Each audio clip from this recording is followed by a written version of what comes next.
Tantor Audio, a division of Recorded Books, presents The Secret of the Shadow, The Power of Owning Your Whole Story by Debbie Ford. Narrated by Allyson Ryan. Chapter 1. You and Your Story. Imagine that you knew at birth that you were a master, that you were powerful beyond measure, that you possessed enormous gifts, and that all it would take to deliver your gifts to the world was your desire. Imagine that you came into this world with your heart filled with the healing power of love, and that your only desire was to bestow that love onto all those around you. Imagine that you had the innate ability to create and have all that you want and all that you need. Is it possible that at some point in your life you knew that there was no one else in the world like you, and that in every fiber of your being you knew that you not only possessed the light of the world, but that you were the light of the world? Is it possible that at one time you knew who you were at the deepest level and you rejoiced in your gifts? Take a moment now and see if you can remember that time when you knew the truth of who you really are. Then something happened. Your world changed. Something or someone cast a shadow on your light. From that moment on, you feared that you and your precious gifts were no longer safe in the world. You felt that if you didn't hide your sacred gift, it might be abused, injured, or taken away from you. Deep inside, you knew that this gift was like a precious, innocent child that was yours to protect. So you did what any good parent would do. You hid all your magnificence deep inside so that no one would ever discover it, so that no one could hurt it or take it away from you. Then, with the creativity of a child, you covered it up. You created an act, a persona, a drama, a story, so that nobody would ever suspect that you were the keeper of so much light. You were very smart, brilliant, actually, at hiding your secret. Not only did you convince others that you were not that, you also convinced yourself, all because you were being a good parent to the gift that you held. It was your secret, your deep, dark secret, which only you knew. You were even creative enough to manifest the exact opposite of that which you truly are, so that you could protect yourself from those who might be upset or angered by your innate gifts. But after days, months, and years of hiding your precious treasure, you began to believe your story. You became the persona you created to protect your secret. At that moment, you forgot that you had ever buried your treasured gift in the first place. You not only forgot where you had hidden it, you forgot that you had hidden it at all. Your light, love, greatness, and beauty got lost inside your story. You forgot that you had a secret. From that moment on, you felt lost, alone, separate, and scared. Suddenly, you became aware that there was something missing, and there was. The pain of separating from your treasure felt like losing your best friend. Inside, you ached for the return of your true self. So you began a search outside of yourself for something that would fill the void and make you feel better. You looked to relationships, to other people, to your achievements and awards, trying to find that which was missing. You looked to your body and your bank account, trying to get that feeling back. Maybe, like me, you were driven by feelings of unworthiness that ran so deep that you spent most of your life frantically searching for something to complete you. But everywhere you looked, you came up empty. By the time I was 5 years old, I was all too familiar with the voice in my head, telling me that I wasn't good enough, that I wasn't wanted, and that I didn't belong. Desperate to feel loved and accepted, I set out on the exhausting task of getting other people to validate my worth. Deep inside, I believed there was something wrong with me, and I went to great lengths to conceal my flaws. I quickly learned how to charm people, flashing my biggest smile to get them to notice me. I thought that if I was more talented than my older sister or smarter than my older brother, I would belong, and my family would fill me with all the love and acceptance I hungered for. I believed that if they loved me enough, I would no longer have to listen to the awful thoughts that filled my mind or endure the painful feelings that consumed my small body. As the years passed, I became skilled at finding ways to hide my pain from myself and others.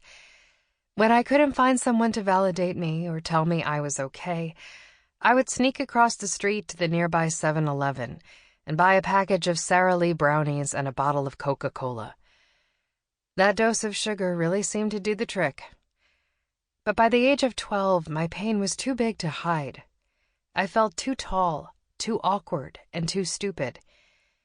I was envious of the girls who seemed to fit in, who wore the right clothes and had the right families. For years, I cried every day, trying to release the inner pain that consumed me. My tears of sadness always had the same message. Why doesn't anyone love me? What's wrong with me? Please, won't someone come and help me? Then, to make matters even worse, one Saturday afternoon when I was 12 years old, my mother informed my brother and me that while we were at the beach, my father had moved out of the house. Their marriage was over and they were going to get a divorce. The breakup of my family added to my deep-seated fear that I was flawed, damaged, and that I had been dealt a bad lot in life. My parents' divorce unleashed all the pain that was stored up inside me. In an instant, every bad feeling I thought I had under control came flooding out of me. My pain was so overwhelming that to numb it, I turned to drugs, cigarettes, and fast friends in a desperate attempt to fit in and get the love and safety I could not find in my family or myself. Struggling to make meaning from the emptiness I felt inside, I decided that success was my ultimate ticket to freedom. I began working at age 13, and by the time I was 19, I owned my first retail store. I had an eye for fashion, and I loved designing new looks for women to wear. Wearing cool clothes always made me feel better about myself. It seemed that I could cover up my shame, if only for a day, by wearing something everyone liked. I strove to have the coolest, hippest, most trendy looks so that I would finally feel like I belonged. And from all outer appearances, I succeeded. I had the right car, the right clothes, and what I considered to be the right set of friends. I had finally made it as a member of the in crowd. But despite all my successes and all my friends, I still felt lost and incredibly lonely. No matter how much I accomplished in the outer world, I could never seem to get away from the internal voice that told me I would never amount to anything, and that my life really didn't matter. In the quiet of the night, my despair overwhelmed me. I felt flawed, small, insignificant, and painfully alone. Managing the insanity of my mind became a full-time job. I began trying to quiet the constant internal noise by drowning myself in drugs. I was hypnotized by my continuous internal dialogue, by the story I told myself over and over again about how I would never make it, how I would never have the love, security, and inner peace I so desperately desired. That voice filled my head day and night, criticizing my every move and sabotaging my search for success and happiness. I had thought that if I kept busy enough, ate enough brownies, added enough chemicals, or accumulated enough cars and clothes, I could rise above the despair and hopelessness that always seemed to pop up after a moment of joy. But it didn't work. The tape that played in my head would only get louder, showing me my faults and reinforcing my self-imposed limitations. That voice continually reprimanded me, telling me I didn't deserve love, that I would always be alone. Finally, exhausted, I would surrender to my inner tyrant, saying, "Okay, you win." I would then reach for a bag of M&Ms, a cigarette, or a tranquilizer, and temporarily pacify my angst. But it took only moments before the self-loathing would return and the story about how awful I was would pick up where it had left off. In my early 20s, I added men to my prescription for pain relief. Unfortunately, my relationships with men always seemed to backfire. They began with a high that held the promise of salvation and ended with a low that left me deeper in the hole than when I began. Meanwhile, my substance abuse escalated to a point where I knew I would not live much longer if I continued down that path. I spent years going in and out of drug treatment centers, trying to straighten out my life. Then one day, as I was sitting in my 4th treatment center, participating in yet another group therapy session, a huge realization hit me. As I sat there listening to everyone share their pain, I became spellbound by their words. As other members of my group shared their trials and tribulations, their failures and disappointments, I heard a common theme, a storyline coming out of each person's mouth. I was amazed by how committed each person was to their individual painful drama, and how sure they were that their story was the truth, the whole truth, and nothing but the truth. I saw people in my group sacrifice love in order to pay homage and remain true to the negative story they told about their lives. I watched other people holding on as if for dear life to their miserable sagas, trying to convince us all of how bad and true their stories were. Some people were proud of their stories, as if their struggles and sacrifices made them somehow superior to the rest of us. Others were drenched in self-righteousness by sheer virtue of the depth of their pain.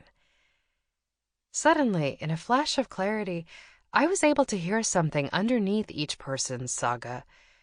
Their stories were just that, stories. Fictional tales whose repeated telling was a distraction masking a much deeper truth. I vividly remember one group session in particular. Jessica was a pretty, blonde, 28-year-old woman whose face hung low with bitterness and defeat. She began our session that day by dramatically reciting the same story she had been telling us for the past 8 or 9 weeks. It went something like this. My mother doesn't love me. My father left me when I was 3. My boyfriend doesn't know who I am. I sat there, frustrated, wanting to pull my hair out. I just couldn't listen to that same story for one more minute. She sounded like a broken record, playing over and over and over the same bad song. I thought the least she could do was play us a new tune. I wanted to stand up and scream, "Get out of your story! Don't you get it? Can't you see you are telling yourself a story that will always end the same way?"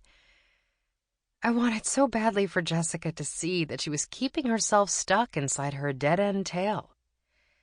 But of course, I was bound by the limitations of what I now know was my own story, which told me, you don't know anything. You don't know what you're talking about, so stay in your seat and keep your big mouth shut.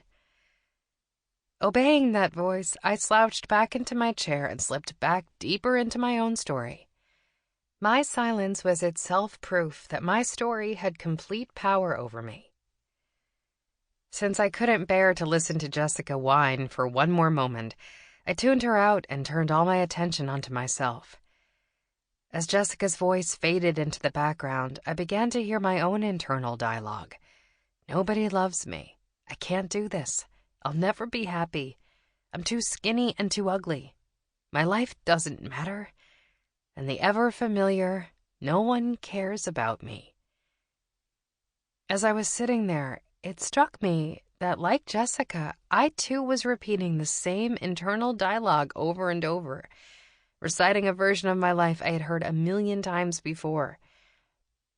I was shocked to discover that my storyline wasn't that much different from Jessica's. She was just speaking hers aloud. As I sat there listening to myself, I heard the theme of my story chanted like a mantra in my mind. Poor me, poor me, poor me. Then suddenly the lights went on and I realized, oh my God, my life is just a story too. Until that day, sitting in a treatment center in West Palm Beach, Florida, I had been asleep inside my story. I was letting my story run my life without my knowing it. Everything I did was consistent with and constricted by this story, and my actions were desperate attempts to make the prison of my story a little better, a little more palatable, a little more livable. I was always making some minor adjustment, a new boyfriend, a new job, a new haircut, in an attempt to bury my pain and hide the evidence of my inadequacy. I had so mistaken my story for reality that making all these changes was like rearranging the chairs on the deck of the Titanic. The ship was sinking, while I, blinded to the reality of the situation, was busy trying to make it look good and feel better while it was going down.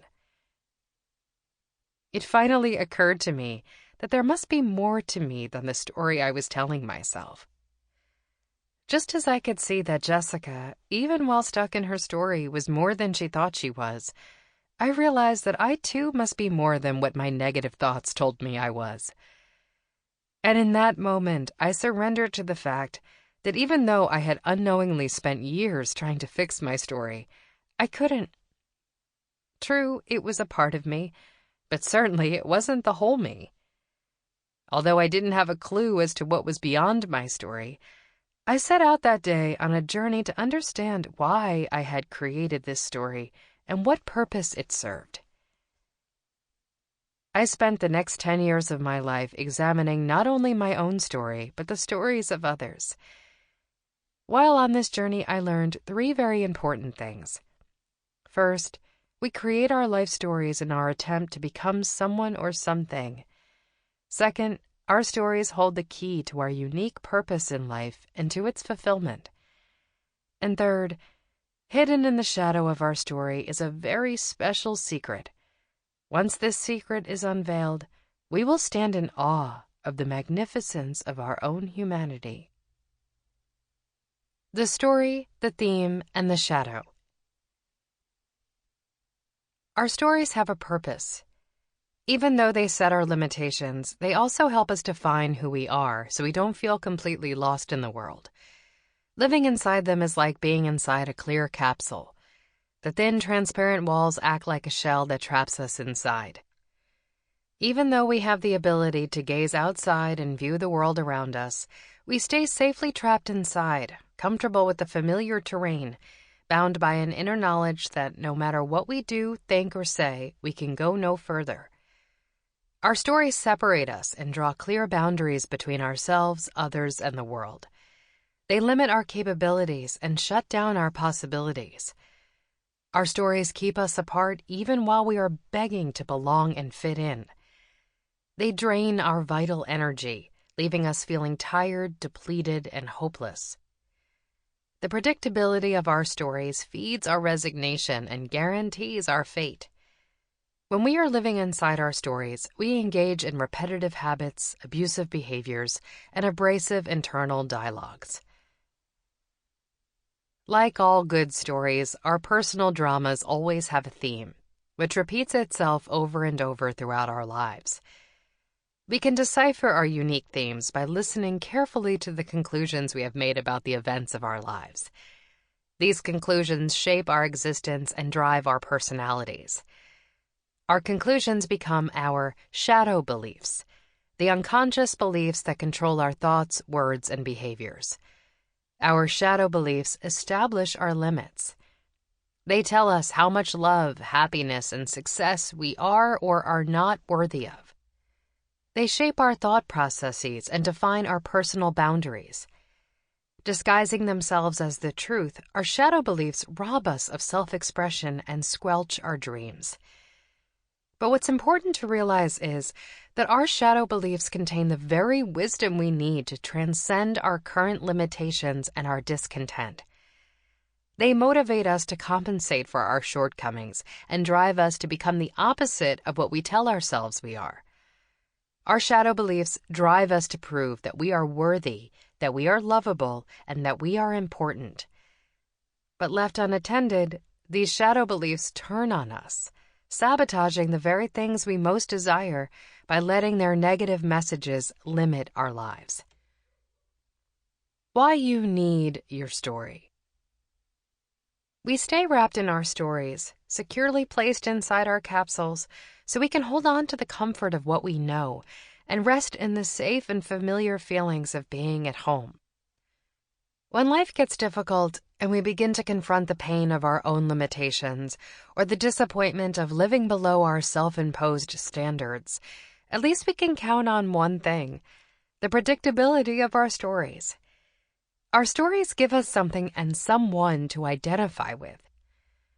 The worst feeling for a human being is to feel like a nothing, that our lives and our individual existences don't matter. Most of us would much rather endure being an unlovable person than someone who is completely invisible. So, in a desperate attempt to give our lives meaning, we create and then repeat our stories. And as we cling to who we think we are, we perpetuate our dramas. Then gradually and unwittingly, we actually become our dramas. We act out our stories and carry them around like badges of honor. We become invested in keeping our stories alive, and in the process, we unknowingly become victims of the stories we created to protect our secret. We become victims of life. When we recognize that we have identified ourselves with our stories and not with our broader, deeper, truer selves, our first impulse is to just get rid of the story.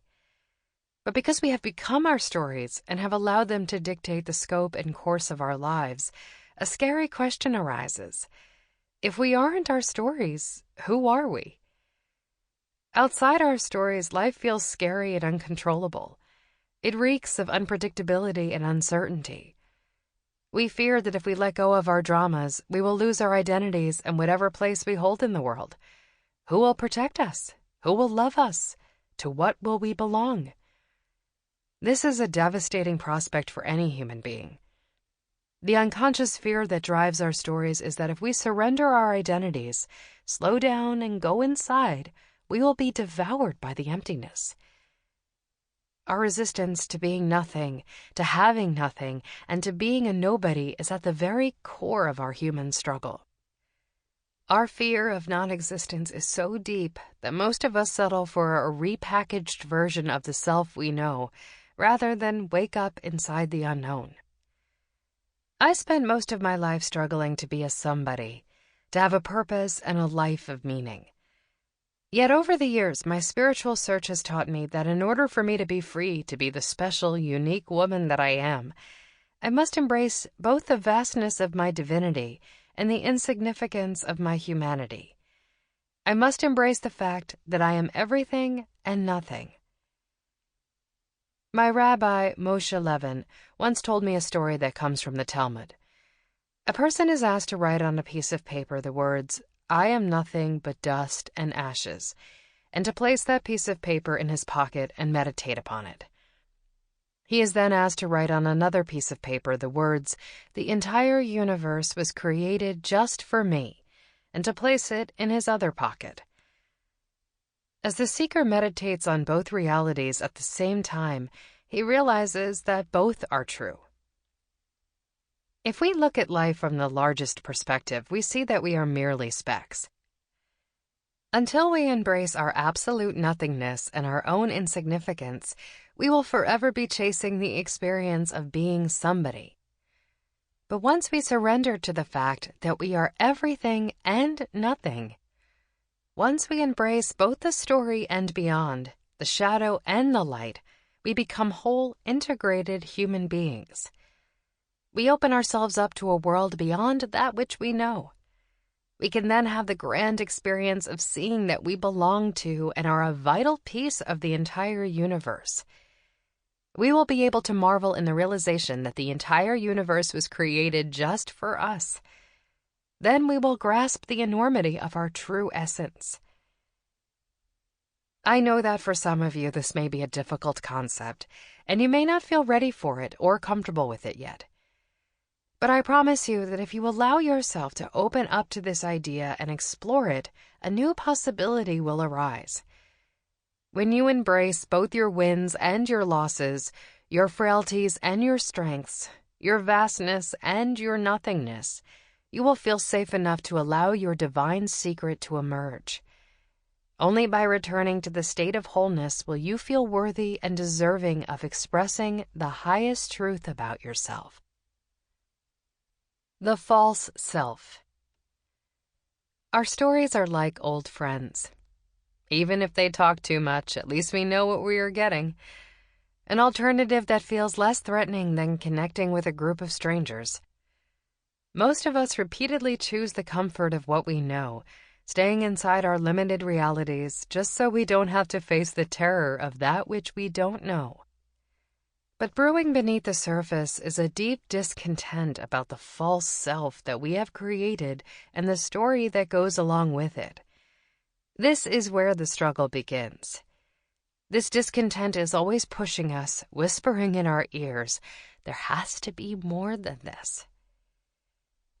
In order to embrace the enormity of who we truly are and make the journey beyond our limited stories to find our true selves again, we first must face the ultimate truth and often the most painful reality that we were never really separate from the divine.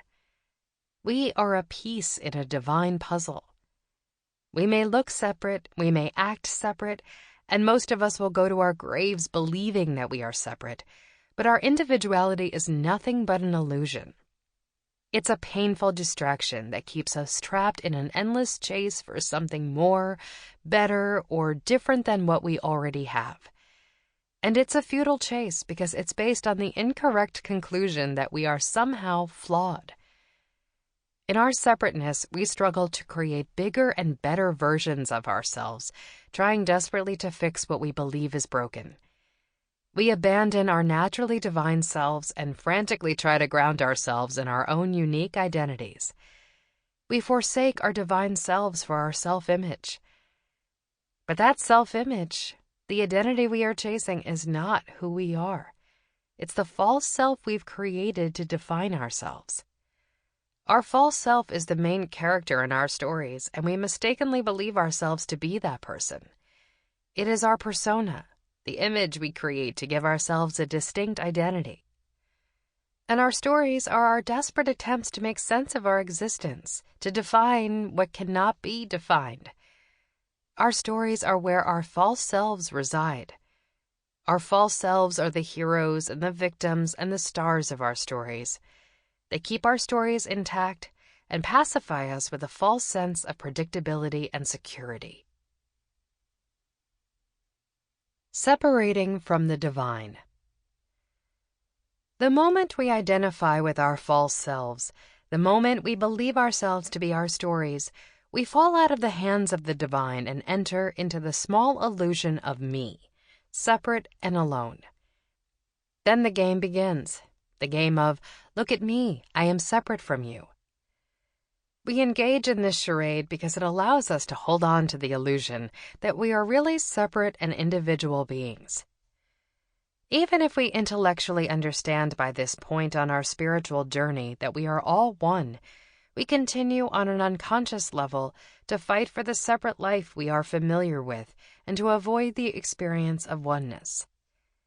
We believe that if we face the ultimate truth, if we face our oneness, then that uniqueness we cling to will die. But facing that truth is our task because living inside our stories and in the illusion of separateness is not really living. It's an endless game of wanting, fearing, and wanting. It's a game you cannot win. It's a game of if only.